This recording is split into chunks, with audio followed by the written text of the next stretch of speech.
Y queremos que el Señor nos ayude, queremos que el Señor nos hable, lo necesitamos mucho, necesitamos de Él, de su palabra.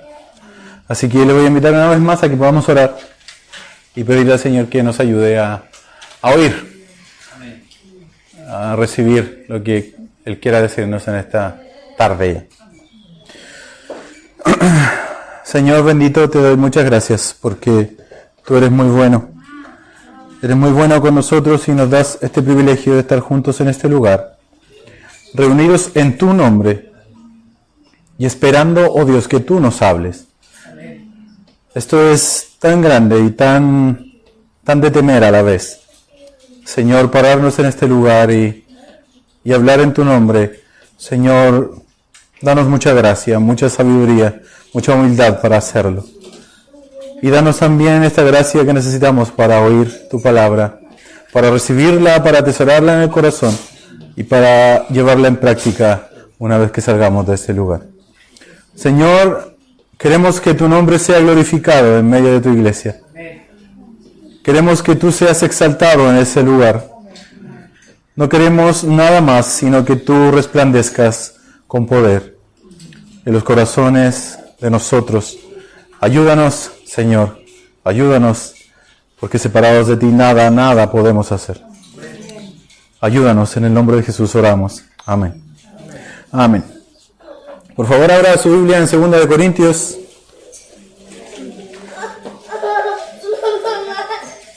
Capítulo 11, perdón.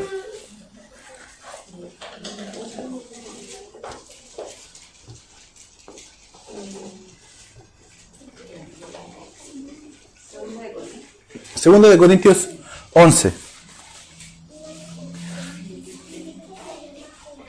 Versos 1 al 4. Y el sermón tiene como título una exclamación. Y la exclamación es esta: permanezcan firmes en la devoción a Cristo. ¿Escuchó? ¿Sí? Permanezcan firmes en la devoción a Cristo. Es una exhortación en esta mañana a estar firmes en nuestra devoción a nuestro Salvador. Dice el texto así, del 1 al 4. Ojalá me soportarais un poco de insensatez, y en verdad me soportáis. Porque celoso estoy de vosotros con celo de Dios, pues os desposé a un esposo para presentaros como virgen pura a Cristo. Pero temo que, así como la serpiente con su astucia engañó a Eva, vuestras mentes sean desviadas de la sencillez y pureza de la devoción a Cristo.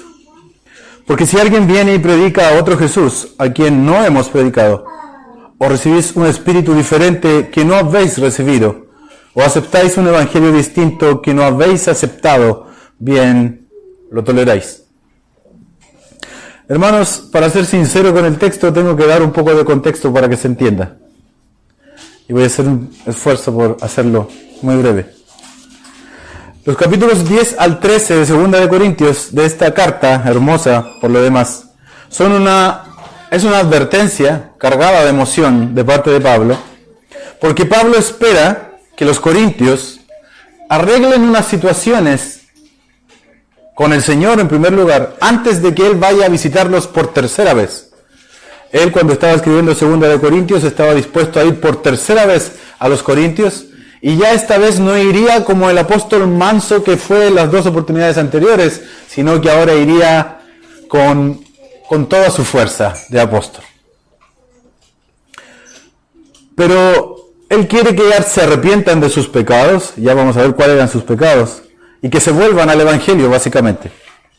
Quiere que sus amados corintios, y eso lo dejo muy claro, encuentren en Cristo la fuerza suficiente para vencer cualquier prueba o para vencer cualquier falsa doctrina que esté en medio de ellos, que por lo demás ellos habían tolerado, dejando entrar falsos apóstoles que se habían levantado en medio de la iglesia y habían puesto mal al Evangelio y a Pablo mismo en la iglesia.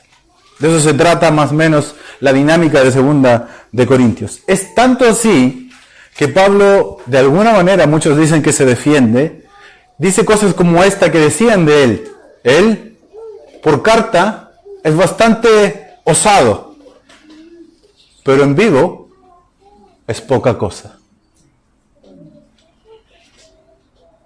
¿Por qué decían esto? Porque ellos estaban envueltos con falsos apóstoles que habían estado levantando una doctrina un tanto distinta, que para ser un instrumento de Dios no había que ser poca cosa. Había que ser una gran cosa. Había que destacar por sobre los demás. Cosa que Pablo ataca totalmente y lo contrarresta a lo largo de toda la carta. Y nuestro texto forma parte de un discurso más grande que llega, y usted puede verlo en su casa, hasta el capítulo 12, verso 13, desde el 11 en adelante al 12, 13, donde usa una ironía en su lenguaje y donde expone a los falsos maestros y confronta a los hermanos, haciéndoles saber que la fortaleza realmente de los hombres no está en hacer insensatos alardes de sus propias capacidades, como los falsos, sino en reconocer la debilidad.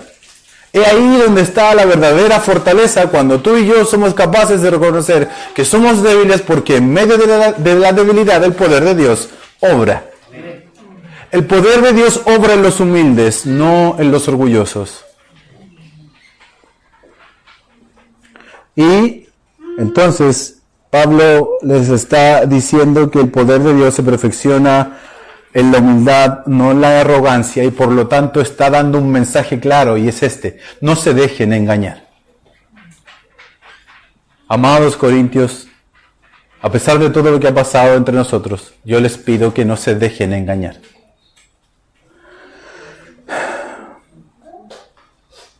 Y los versos que nosotros vamos a ver solamente son la introducción de este gran discurso que él va a hacer y que, insisto, puede verlo en su casa.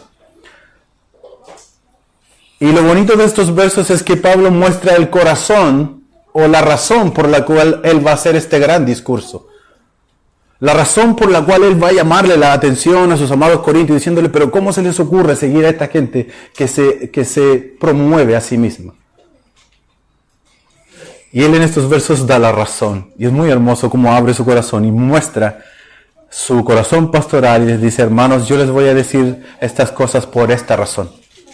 Y la razón es esta: hermanos, yo temo por ustedes de que su devoción a Cristo esté tambaleando.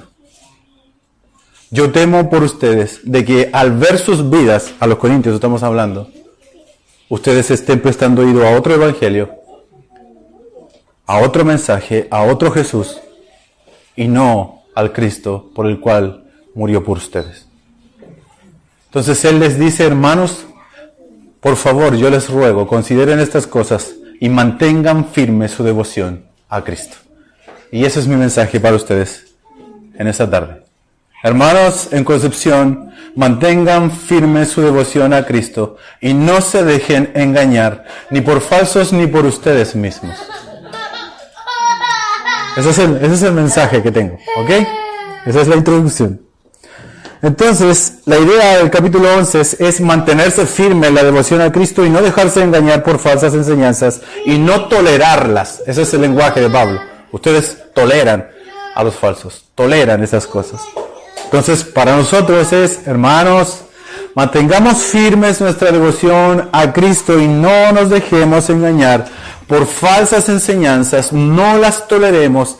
Y hermanos, esto es muy importante y lo repito nuevamente: ni por nosotros mismos. ¿Por qué deberíamos mantener firme nuestra devoción a Cristo? Es una pregunta que puede salir de esta idea que yo les acabo de dar. Y la primera, según lo que Pablo dice en estos versos, es esta: porque un día nos presentaremos delante de Él. ¿Por qué mantener firme nuestra devoción a Cristo? Porque un día estaremos frente a Él, dando cuenta de nuestras vidas. Desarrollo el punto. Debemos mantener firme nuestra devoción a Cristo, porque un día nos presentaremos ante Él. Pablo, en primer lugar, se ve a sí mismo como un padre para los corintios. Lo deja claro en 1 y 2 de Corintios y lo dice muchas veces. Y como su padre, los ha desposado con Cristo. Ese es el lenguaje que está utilizando en los primeros versos. Los ha desposado con Cristo, con un solo hombre, no con varios. Entre los judíos, los compromisos eran la primera etapa del matrimonio. Y a diferencia de los compromisos de hoy, los compromisos judíos no eran algo que se contraía a la ligera, ni se rompía fácilmente. Los compromisos solo podían anularse mediante un divorcio formal. El compromiso. No el matrimonio, el compromiso. Si una mujer desposada tenía relaciones íntimas con cualquier otro hombre que no sea con el cual se había desposado, se consideraba adulterio. Era tanto el nivel de compromiso que tenía esta disposición a casarse en un tiempo más, que si alguien engañaba al otro era considerado como adulterio, sin haber estado casado. ¡Wow! La pareja desposada no vivía junta hasta la ceremonia matrimonial. Normalmente transcurría un año antes que la mujer se mudara a la casa de su marido, donde fijarían su residencia común. Hermanos, escúchenme. La responsabilidad de salvaguardar la virginidad de la hija recaía en su padre. Y Pablo está haciendo lo mismo con los corintios. Les está diciendo, yo los desposé con un solo marido, que es Cristo. Y yo estoy viendo en ustedes que quizás ustedes se han dejado seducir por otros. Pablo desea que la novia no se manche y quede descalificada para el matrimonio. Él siente celos divinos, como cualquier padre, por preservar la pureza de una novia para su marido. Ojo, que somos padres con este principio que está ahí. No me voy a meter en eso, porque no es el tema. Pero hermanos, desde que nos hicimos creyentes, tú y yo, y esto es importante, hiciste un compromiso, aunque no lo sabías. Si no lo sabías, ahora lo sabes. Cuando te hiciste creyente, automáticamente hiciste un compromiso. Señor, te pertenezco. ¿O no? ¿Ok? Un compromiso de amor, de lealtad, de fidelidad. Te comprometiste amorosamente con Cristo el Salvador y te entregaste voluntariamente a hacer su voluntad. ¿O no es así? ¿Sí? Respóndame. Sí. Ok. Aquí no sé si estamos de acuerdo. Somos su especial tesoro, somos su posesión, y hermanos, Él ha reclamado el primer lugar de amor en nuestro corazón. Él ha reclamado ser el primero en nuestro corazón, por sobre tu esposa hermosa, por sobre tu hermoso esposo y por sobre tus hermosos hijos o todo lo que tengas o todo lo que valores. Cristo ha reclamado el primer lugar de nuestras vidas. Y tú dijiste, sí, acepto. ¿O no? El tema es que Él se fue. Y estamos a la espera de que nuestro amado regrese. ¿Qué debemos hacer por mientras esperamos? Ser fieles a Él. Mantener nuestra devoción a Cristo. Ser leales en nuestro compromiso y mantenernos puros para el encuentro con nuestro amado. Esa es la preocupación de Pablo para los corintios. Está celoso con un celo de Dios de que los hermanos amados suyos, sus hijos espirituales, a quienes había desposado con Cristo, se habían dejado seducir por falsos maestros, por otro evangelio y lo que es más terrible del relato, por otro Jesús. Hermanos, eso dice el verso 1, 2, 3 y 4. Pues os desposé a un esposo para presentaros como virgen pura a Cristo, pero temo, como la serpiente con su astucia engañó a Eva, vuestras mentes sean desviadas de esta devoción a Cristo. Porque si alguien viene y predica otro evangelio, lo toleráis. Si alguien viene y predica a otra cosa, ustedes lo toleran. Y si alguien viene y predica a otro Jesús, ustedes lo toleran. Hermanos, yo quiero hacer sentir el peso de esta declaración. ¿En qué sentido? Estamos hablando de la iglesia de los Corintios, una iglesia que Pablo mismo levantó, una iglesia a la cual Pablo dice que no les falta ningún don. Ni ustedes, ni nosotros, ni nadie de aquí ha sido levantada por Pablo. No tuvimos a Pablo aquí 2 años enseñándonos doctrina. Y aún así se desviaron de la devoción a Cristo. ¿No te llama eso la atención? ¿No te llama la atención de cuánto debemos guardar nuestro propio corazón? Es interesante si lo piensas así.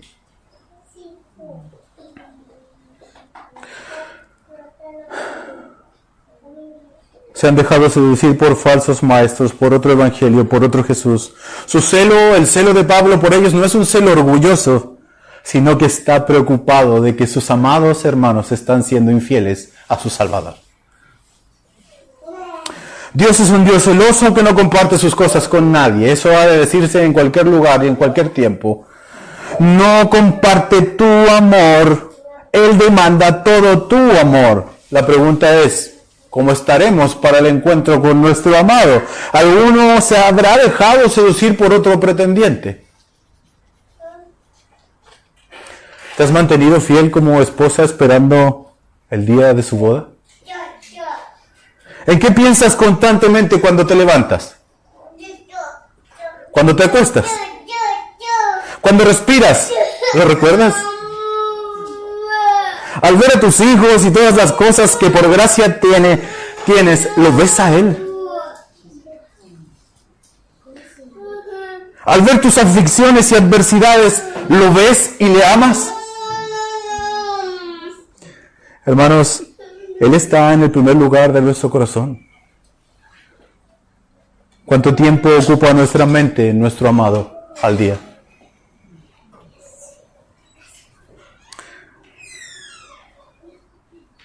Termino ese punto con esto solamente. Te suplico que vivas listo para el encuentro con tu amado y te hermosees cada día para ello.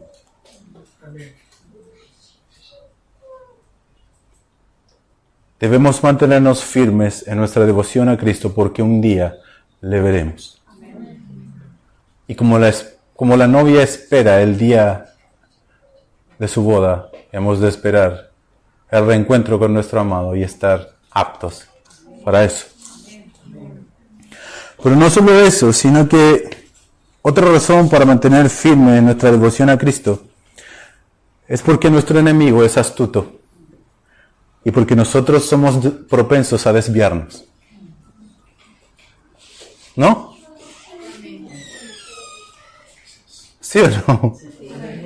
Hermanos, vamos al texto nuevamente. ¿Qué dice? Mire, pero temo que así como la serpiente con su astucia engañó a Eva, vuestras mentes sean desviadas de la sencillez y pureza de la devoción a Cristo. Porque si alguien viene y predica a otro Jesús, a quien no hemos predicado, o recibís un espíritu diferente que no habéis recibido, o aceptáis un evangelio distinto que no habéis aceptado, bien lo toleráis. La pregunta es, ¿quién lo tolera? ¿Y quién se deja engañar? En este caso los corintios. Y nosotros. Hermanos, y por lo tanto una razón por la cual debemos mantener firme nuestra devoción a Cristo y pensando en esto constantemente es porque tenemos un enemigo astuto y porque nosotros somos muy propensos a desviarnos. Sí, es así. Pablo, luego de recordar que debemos mantenernos fieles a nuestro compromiso con Jesús, como si estuviéramos el tiempo previo a la boda, el apóstol vuelve a abrir su corazón y profundiza aún más en la razón que va a dar a continuación en los versos siguientes del 5 hasta el capítulo 12. Y él dice, temo que vuestras mentes sean desviadas de la devoción a Cristo. Hermanos, como muchos dicen de esta carta que es una defensa de Pablo y su apostolado, él en realidad no quiere defenderse tanto, sino que él quiere que vuelvan sus corazones a su Señor. Y eso me conmueve totalmente, porque no busca su propia exaltación, sino que ha soportado el oprobio de sus propios hijos espirituales y quiere rescatarlos aún en medio de eso. Hermanos, le habían hecho todos los desaires posibles a Pablo. Le habían dicho cosas muy feas. Lo habían desechado, habían cuestionado su apostolado. Y él aún así quiere rescatarlos. Él aún así quiere llevarlos a Cristo. Eso es una gran lección para quienes lideran y quienes no lideran también. Porque podemos llegar a ser muy descuidados con las personas que el Señor nos ha puesto a nuestro lado. Y la pregunta es, ¿qué sucede cuando vemos que alguien a nuestro alrededor se aleja de Cristo? O que alguien está abrazando alguna clara falsa enseñanza. Puede que nos demos cuenta, pero ¿qué hacemos para ayudarle? Bueno, ese no es el punto principal de lo que quiero decir. El punto principal es que tenemos un enemigo muy astuto, que está atento a crear falsedades en medio de la iglesia, que se parecen mucho a la verdad y seducen mucho a los oyentes descuidados.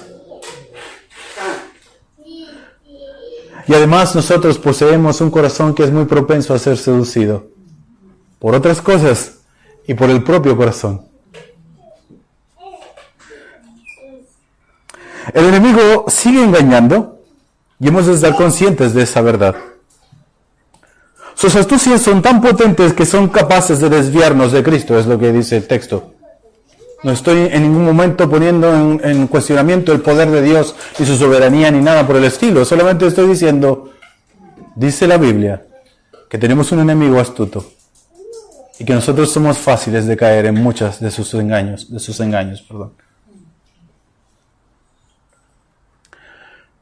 Sus astucias son tan potentes que son capaces, según nuestro texto, de desviarnos de Cristo, de nuestra devoción a Cristo. Esa es la preocupación y además la disposición de los corintios era muy inclinada a la falsedad. ¡Ay, estos corintios!, dirá usted y diré yo.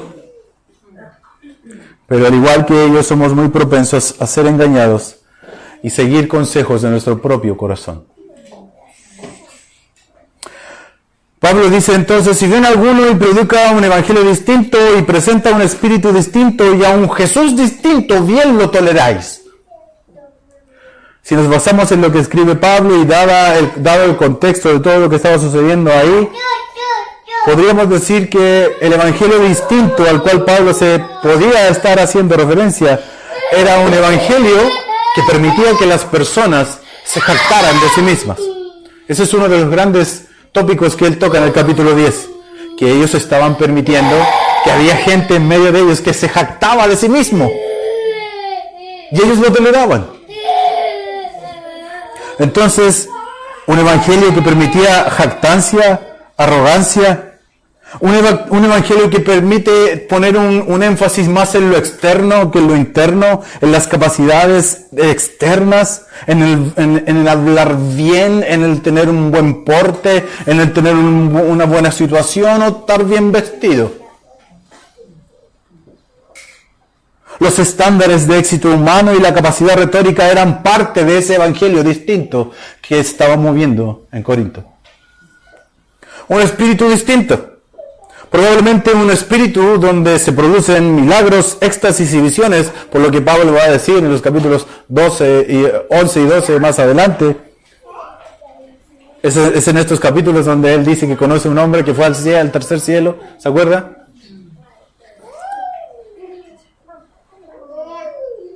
El espíritu que recibía este evangelio que se estaba predicando en Corintio permitía reclamar superioridad sobre otros y producir divisiones, además. Pero sabemos que el Espíritu Santo provoca edificación y trae unión. Y quizás lo más terrible de todo, de este relato, es que había un Jesús distinto. Si los falsos eran egoístas y no se negaban a ellos mismos, entonces no era el mismo Jesús de las Escrituras el que se estaba predicando.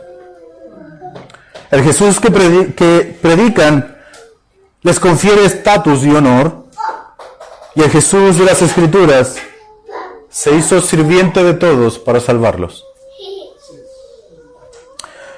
¿Qué había producido todo esto en la iglesia? ¿Qué había producido esta introducción de falsos en medio de ellos? Falsa doctrina, falso evangelio, falso Jesús.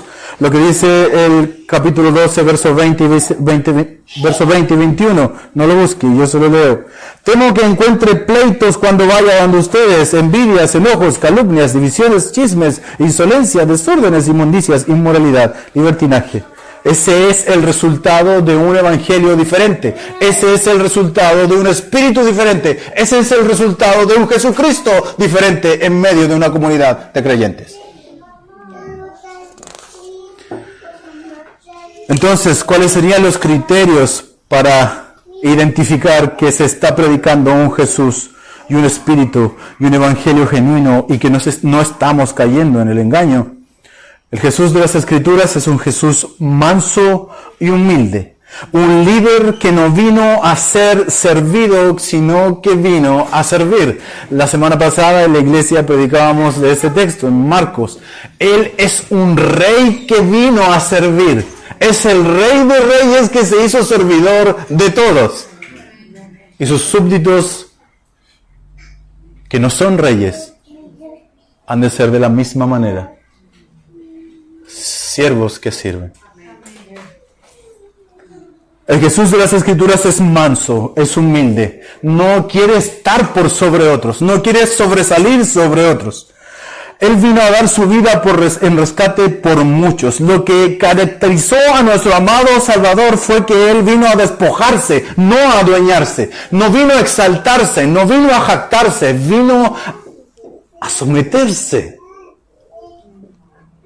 Su humildad evidente lo hicieron obedecer la voluntad de su Padre hasta la muerte. Y muerte de cruz, despojándose una vez más de su gloria. Y eso ha de producir discípulos semejantes a Él con los mismos principios. Gente mansa, gente humilde y gente que se da por otros. No que quiere estar por sobre otros. El Jesús que predicó Pablo es un Jesucristo crucificado, un Jesucristo muriendo en nuestro lugar por nuestros pecados. El Jesús de Pablo vino a rescatarnos de nuestra vana manera de vivir. El Evangelio de Pablo es capaz de producir esto en los que creen: cambios de vida, aborrecimiento del pecado, y el Espíritu de Cristo que vive en los hombres que han creído en el Evangelio, produce un fruto y produce evidencias como esta: gozo, paz, dominio propio, fidelidad, mansedumbre. Hermanos, mantén tu mente firme en estas verdades y abandona cualquier engaño que quizás puedes estar abrazando, que no es la verdad de las Escrituras. Si tú te caracterizas, y discúlpame lo que voy a decir, si tú te caracterizas por ser una persona indiferente al pecado, si tu vida está inundada por la tristeza, por las amarguras, por los pleitos, por las guerras, si no puedes dominar tu carácter, nunca lo puedes dominar, si no eres fiel al Señor y pecas deliberadamente y te amas mucho a ti mismo, y es más, tú sueñas con promoverte, te ruego que revises dónde está tu corazón y tu devoción, a quién está siendo dirigida.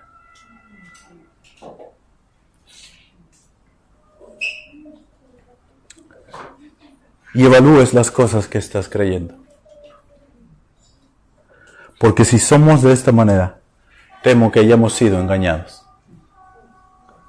Y nuestros ojos no están puestos en Cristo, sino que de alguna forma están puestos en nosotros mismos. ¿Estamos siguiendo al Jesús de las Escrituras o uno que me dice lo que tengo que hacer según lo que me conviene? ¿Estoy creyendo el Evangelio del Jesús de las Escrituras u otro que aprendí o que me inventé? Porque Jesús y las Escrituras quieren devoción total de todos los que le sigan. Y aunque esto, hermanos, suene muy alto y suene muy elevado, incluso utópico para algunas personas, es la verdad de las Escrituras. Amén.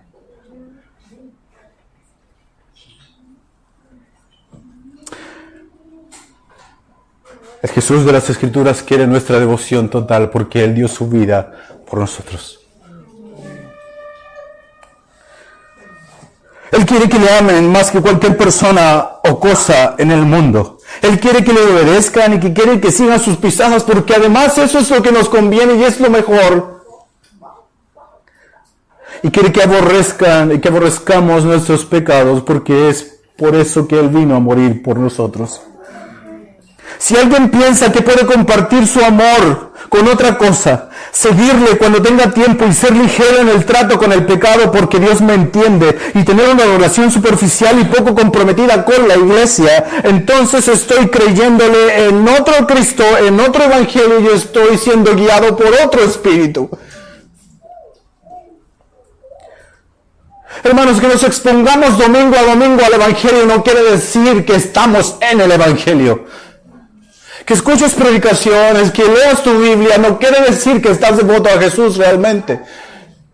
Por eso es que tenemos que tener mucho cuidado con esto, porque no se trata de checar cosas en la semana, se trata de dónde está nuestro corazón.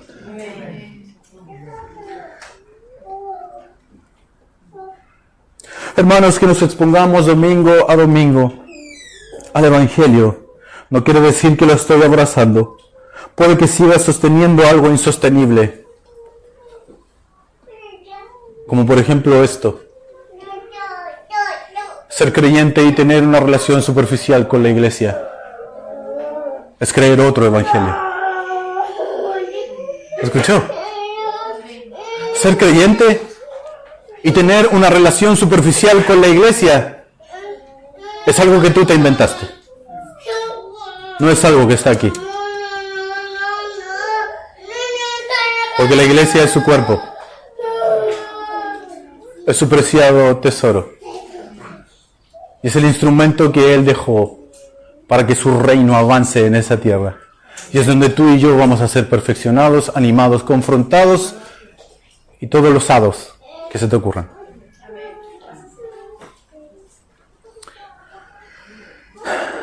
Hay un temor vigente entonces.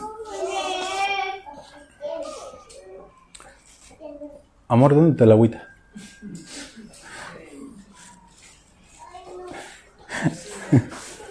Ay, parece que la mucho. ¿Viste? Parece que no la veo. Hay un temor vigente entonces, según el texto, a que seamos seducidos como la serpiente sedujo a Eva. Hermanos, porque el enemigo es astuto y nosotros propensos a desviarnos. Ese es el punto que estamos siguiendo. Y si vamos a la terminología que Pablo está usando y a lo que probablemente se está refiriendo, lo encontramos ¿dónde?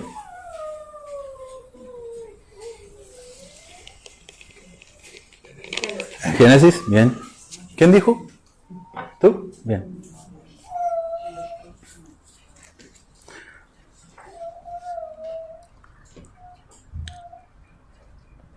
¿Cuál fue esa seducción?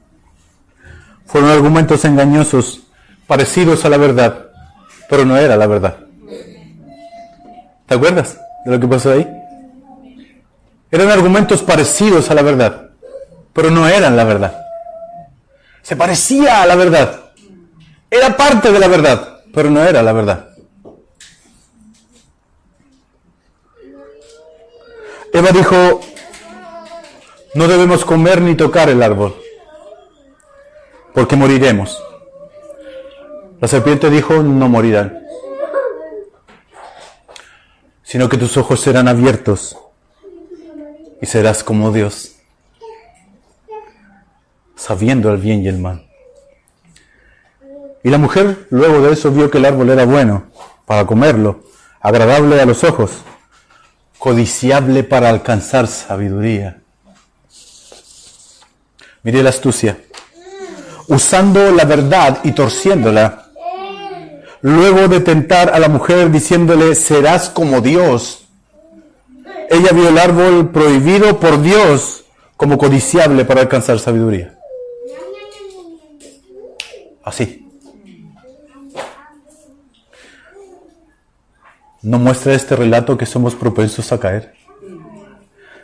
Hombre y mujer recién creados viviendo con Dios en el huerto cayeron. ¿Te das cuenta cómo somos de propensos a caer? Corintios, iglesia fundada por Pablo, atendida exclusivamente por él, no por hermanos de los ángeles, que no le llegan ni siquiera a algo. Llena de dones. Cayó. La pregunta es, ¿te das cuenta de lo propensos que somos a caer? Es por esa razón que debemos procurar mantener una devoción a Cristo.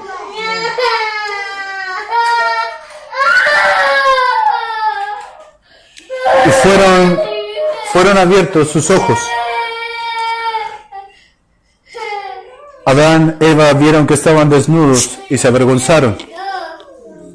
Y lo más terrible es que murieron espiritualmente. Cayeron en un engaño y murieron. Su comunión con Dios se dañó irreparablemente. Nada pudo restaurar la comunión con Dios sino Dios. Muertos en sus delitos y pecados. Pero Dios, en su misericordia, proveyó una salida a ese engaño y a esa muerte. Y hablando de Cristo mismo dijo, ahí mismo en esa escena, y pondré enemistad entre ti y la mujer, y entre tu simiente y la simiente suya. Esta te herirá en la cabeza y tú le herirás en el calcañar. Génesis 3:15. Con esto se estaba diciendo que en un futuro Dios mismo proveería el remedio para que esa muerte y ese engaño ocurridos en Edén no fuesen eternos. Uno de los hijos de los hombres un día aplastaría a Satanás, y ese hijo de los hombres se llama Jesucristo nuestro Salvador, que llevó en su cuerpo los pecados de los suyos desde Adán en adelante y pagó por ellos con su vida en la cruz para darnos vida eterna. Y derrotó en ese mismo lugar a Satanás, aplastando su cabeza. El engaño y la muerte introducidos por Satanás, el diablo, fueron aplastados por Jesús, de quien se dijo además, y conoceréis la verdad, y la verdad os hará libres, quien además es el camino, la verdad y la vida, y si te mantienes en él, entonces no serás engañado. Por tanto, mantén firme tu devoción a él. Admíralo por todo lo que él ha hecho. Amén. No sé si me pueden decir cuánto tiempo llevo. ¿Cómo lo puedo saber? ¿Sigo?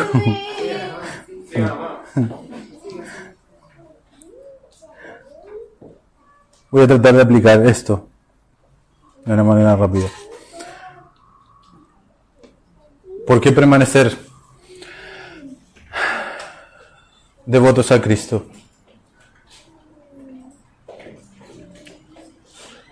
Dimos dos razones.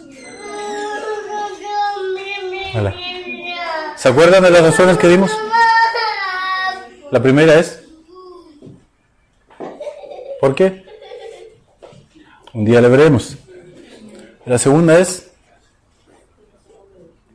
porque somos débiles. ¿Quién dijo eso? Bien. Y quizás hay una tercera que no voy a desarrollar, pero que responde a la pregunta: ¿por qué deberíamos mantenernos firmes en nuestra devoción a Cristo? Y es porque Él es demasiado hermoso y deslumbrante para desecharlo.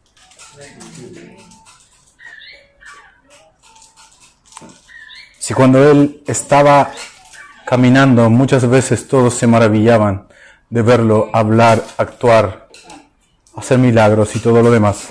Hasta en su muerte, hermanos, fue admirado. Cuanto más nosotros que le hemos conocido y nos ha salvado. Ha de ser razón suficiente para mantenernos admirados a Él. Debemos mantener firme nuestra devoción a Cristo porque Él merece nuestra devoción. Simple. Considera todo lo que Él ha hecho por ti y dime que no es digno de ser seguido con devoción. Considera quién eres y quién eres hoy. Considera lo que tenías y lo que tienes hoy.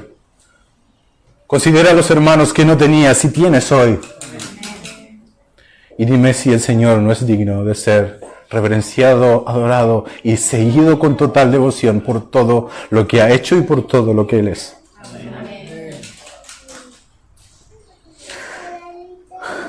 Además, la vida no tiene sentido si no la vivimos para Él. ¿Cuántos diríamos amén? Yo creo que muchos. Pero les ruego que aterricemos esta frase. Y la pregunta es, ¿está tu mente cautiva de Cristo y de sus cosas? Para mí hay una manera muy concreta y siempre la saco a colación en este tiempo que hemos vivido en la iglesia, para aterrizar este tipo de cosas y otras. Y es la siguiente. Si digo tener devoción por Cristo, debo manifestarlo en la devoción que tengo por su iglesia, porque ella es la expresión visible de Él que es invisible.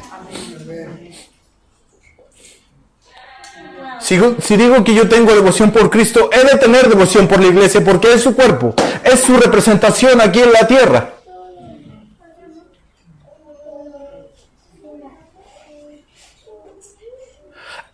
La iglesia, de alguna manera que no puedo explicar, dice Efesios, es la plenitud de aquel que lo llena todo en todo. Ustedes, yo, los hermanos juntos somos para Dios un especial tesoro, tanto así que el autor de Efesios lo expresa como que es la plenitud de aquel que llena todas las cosas, la iglesia. Y si yo digo tener devoción por Cristo, no puedo estar separado por algo que Él considera tan grande y tan elevado.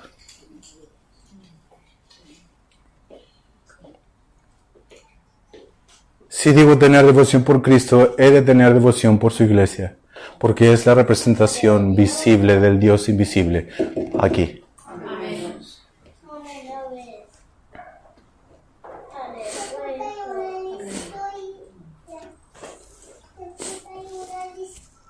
¿Cómo mi mente va a estar cautiva a Cristo mientras vivimos en este mundo caído, en este cuerpo propenso a desviarse?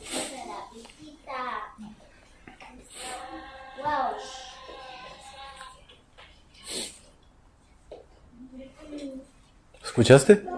¿Cómo podemos ahora, en este tiempo, mientras vivimos en este mundo caído y en este cuerpo propenso a desviarse, mantener nuestra mente cautiva y devota al Señor? Bueno, hay muchas maneras. Lee, ora, congrégate, confiesa tus pecados, busca buenos hermanos que te ayuden a mejorar. Hermanos, eso es maravilloso. A pesar de que la iglesia es un lugar que está compuesto por gente pecadora y propensa al mal, es el lugar más seguro donde tú puedes estar. Porque es el cuerpo de Cristo.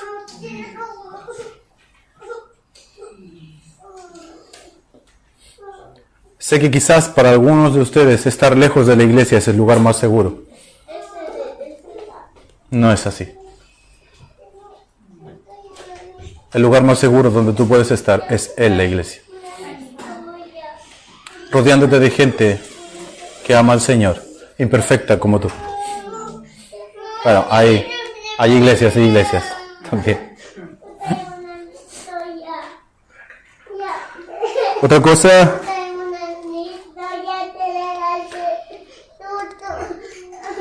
que quiero decir, y no quiero darle tanto énfasis a eso como para asustarlos ni nada por el estilo, pero es que no subestimemos al enemigo de nuestras almas.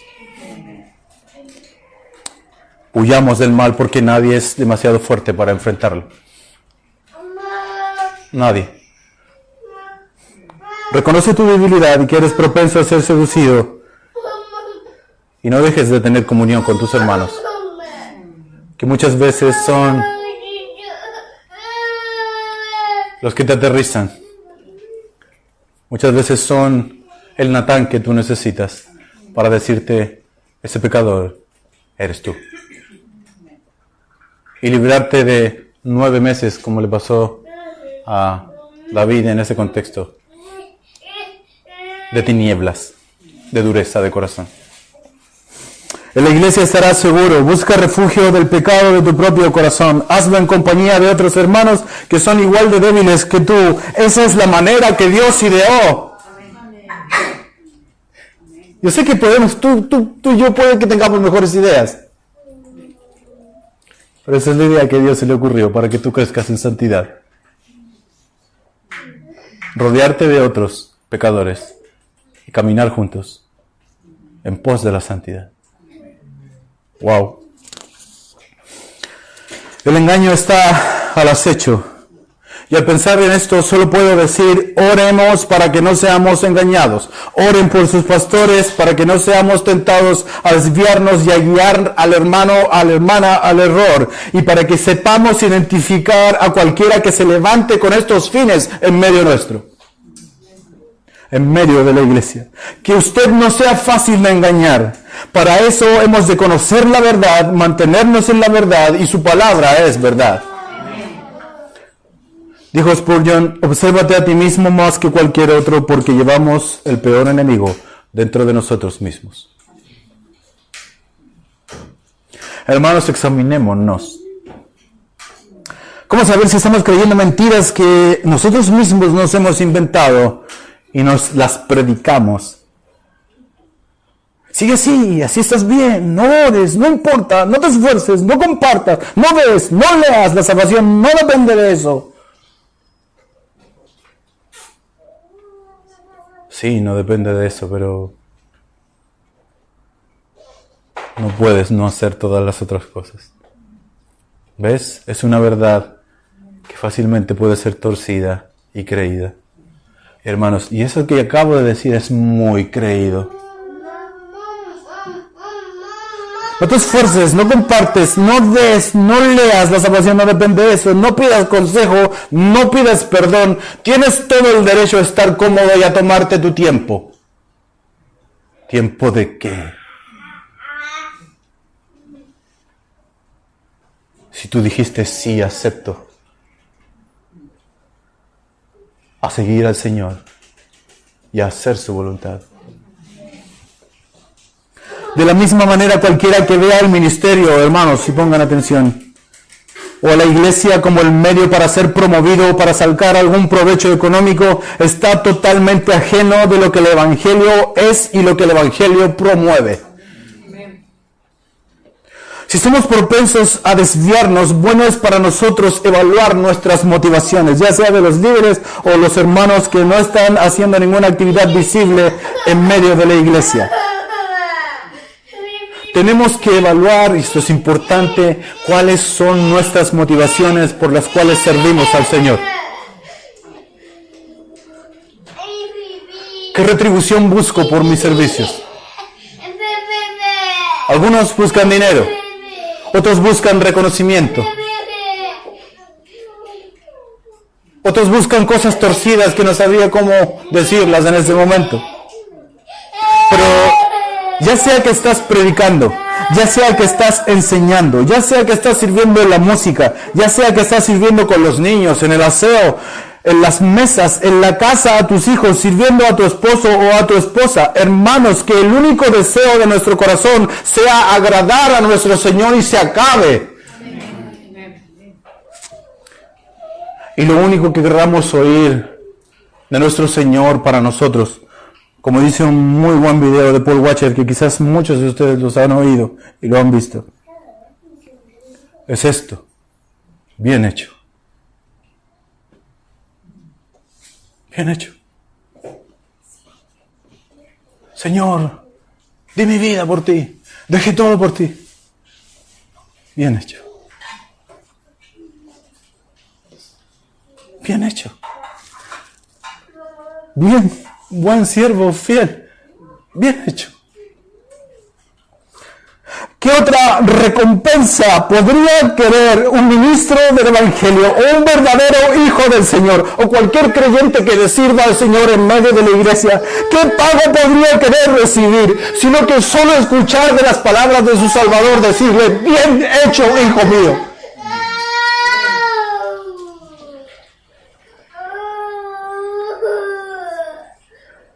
Mi corazón realmente tiembla al pensar que un día tendrá que estar delante del Señor y tendré el honor de estar frente a Él y esperar de todo corazón poder oír esas palabras, bien hecho. ¿Qué pago, qué tesoro del mundo se podría comparar con esas palabras de tu Salvador? Por lo tanto, no busques otra cosa. No busquemos otra cosa en medio de la iglesia. No busques ser promovido. No busques ser alguien. Busca ser el servidor de todos. Porque ese es el más grande de todos, según Marcos 10.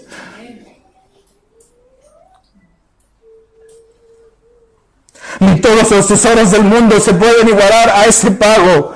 Eso buscan los suyos. Todos los que les sirven nunca otras motivaciones, sino un bien hecho.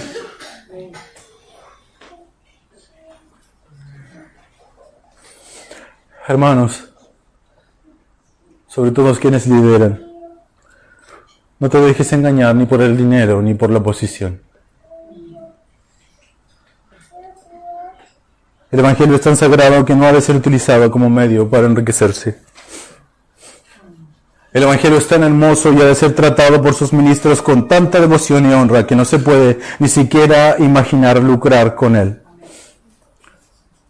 Porque como dije en un sermón allá en Los Ángeles, el Evangelio no tiene precio.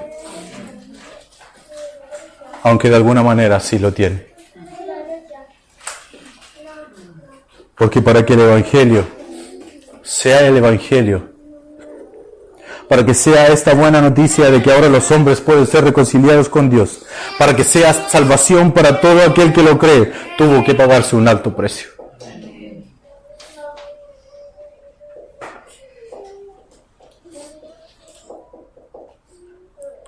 Para que el Evangelio sea lo que es, para que el Evangelio produzca lo que produce, para que fuese por gracia, por medio de la fe, una oferta totalmente sincera y gratuita, que trae cambios de vida. Aquel que es la verdad y la vida, el hombre más valioso que ha existido, tuvo que hacer lo posible pagando con su vida.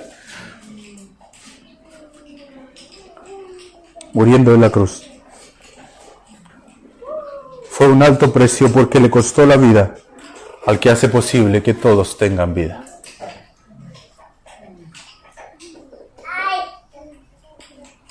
Por lo tanto, hermanos, no te dejes engañar y examina todas las intenciones de tu corazón al servir a la iglesia.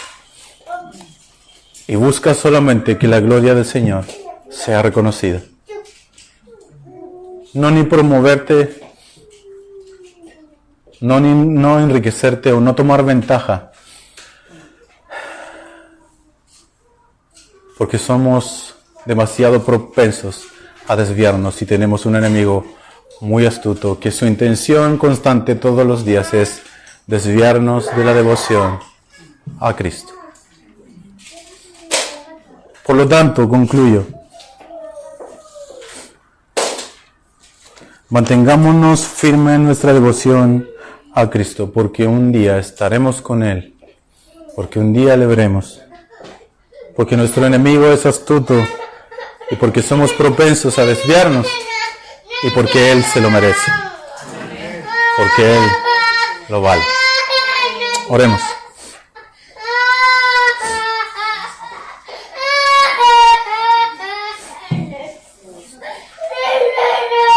Señor, te doy muchas gracias por tu palabra.